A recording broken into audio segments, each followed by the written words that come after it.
Hello बंधु बान्धवीসকল নমস্কাৰ। এই ফল কোনে নাম জানে? এইবোৰ বৰ ভাল ফল, এইবোৰ স্বাস্থ্য মানে শৰীৰৰ কাৰণে বৰ উপকাৰী ৰস।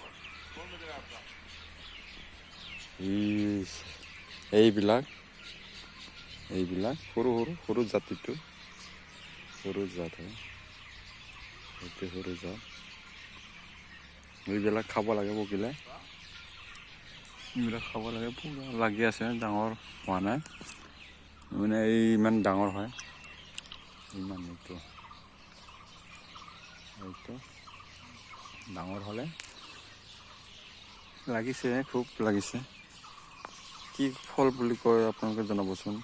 আমি গাঁৱলীয়া ভাষাত আমি সৰুতে খাইছিলোঁ মিচকুৰি বুলি কওঁ। বন্ধু বান্ধৱীসকল আপোনালোকে কি জনাব দেই।